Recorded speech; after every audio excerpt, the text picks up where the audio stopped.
So welcome back to the fourth installment of the Fires of Rubicon, Armored Core 6. So I have a few complaints about the game.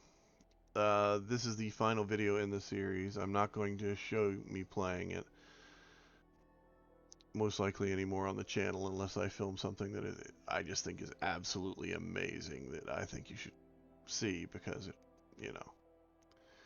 I know a lot of people aren't into this kind of game. I personally love these games. I played all of them from the PlayStation 1 Armored Core all the way to now.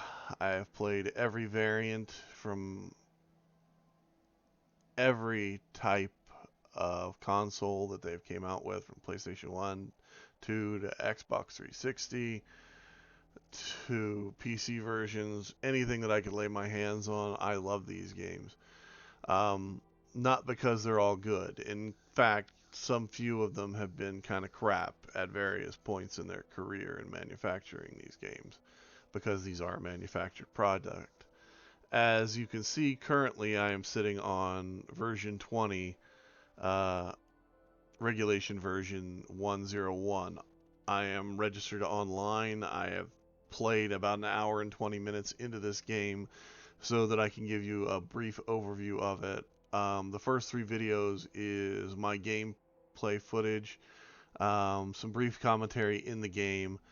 One of the major problems with these games is always the writing. Whoever does the writing for them has no idea how to actively write a decent story, as far as I can tell. Either that or they have no idea how to translate a good story that was written in Japanese into English, because some of the choices that they make just floor the hell out of me and have over the years. But this one, the one that really gets me, is the fact that they took an unknown material in the world that they have made and called it coral and used it as the power supply and everything else. Which, you know what coral is? Go to the ocean. You'll find out. If you don't, Google it. It ain't this. They should have named it something else. They should have made up their own shit. They should not have relied on a real world item's name. They should have came up with something whole cloth, brand new, to reinforce the fact that it's not of this world, not of this time. Now, the Fires of Rubicon suffers from a couple of problems. One, you cannot differentiate in the menus that you are using a controller or any type of device other than a keyboard and mouse in the PC version.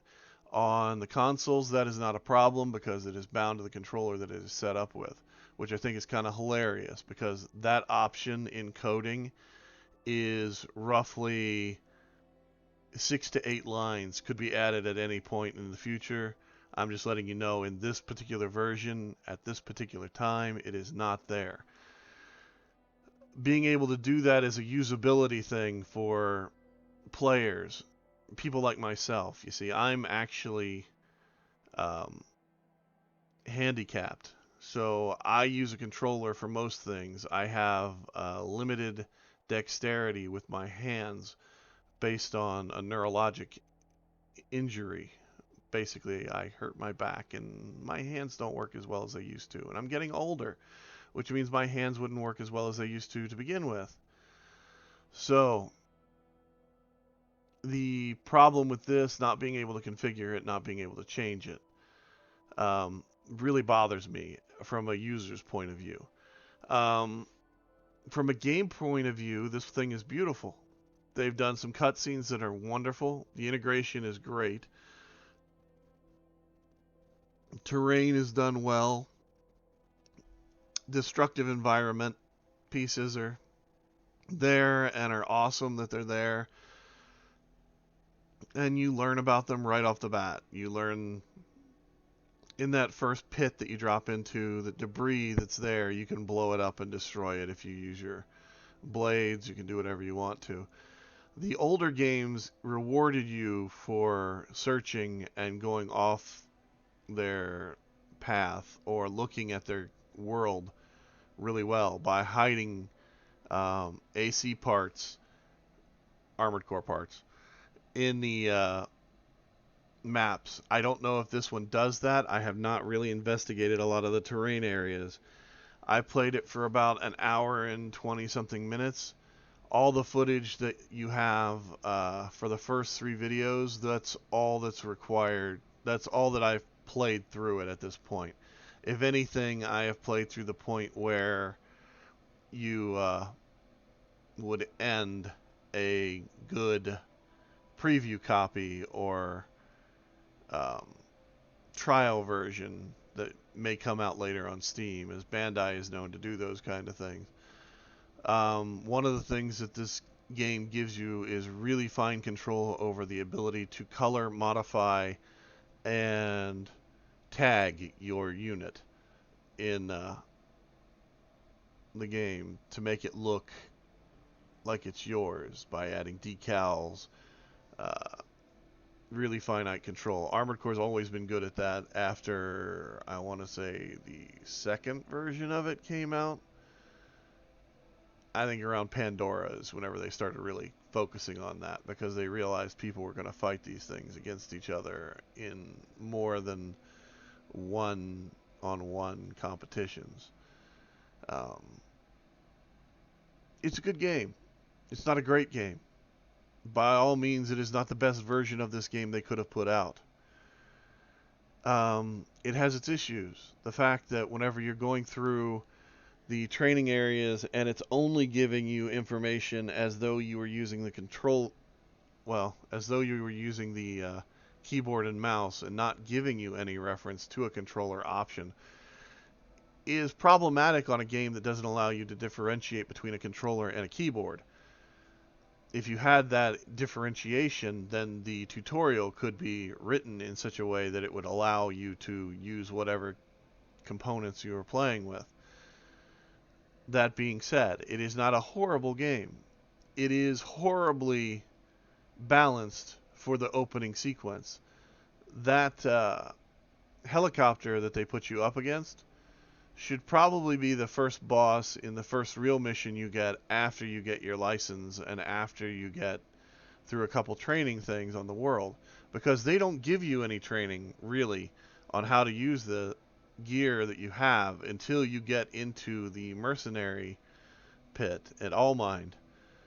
That's whenever training becomes available. That's whenever you have the ability to change the color of your unit. That's whenever you have the ability to alter your unit's loadout. All of those things probably should be earlier on, to be honest, because the way this game is set up, the storyline that they go with is you're a mercenary. They're dropping you in a unit so that you can go in and do their stuff.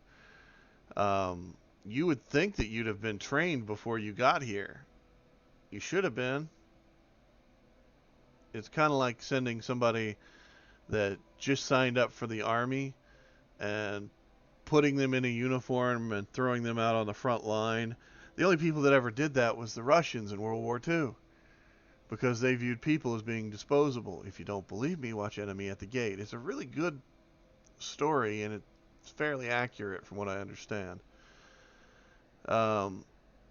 But, that's the world we live in. This game was developed by people that apparently thought that you were going to be a continuation like me and be playing it from the beginning all the way till now, not realizing that they're making it less user-friendly by doing this to other players, and also not really appreciating the needs of their community. Because, as I said, I'm getting older. My hands don't work as well normally. You throw into it a back injury that affects mobility, and, well, there you go. So, my review is a 7, mainly based on nostalgia, and in the hopes that the game gets better as you go along. Why am I judging it on hope? Because it's a fun game. I love these things. And if you're into it, I highly recommend it. If you're not, I'd say find it on sale somewhere when you can afford to buy it at a lower price. It shouldn't be long. It's a Bandai game. They usually don't last price-wise. They usually fall like a rock. But anyway, you guys have a lot of fun. Enjoy the game if you can. If the review helps out, like, subscribe. There's a lot of videos here on 76 and a few on other games. Some of them mildly educational, some of them mildly entertaining.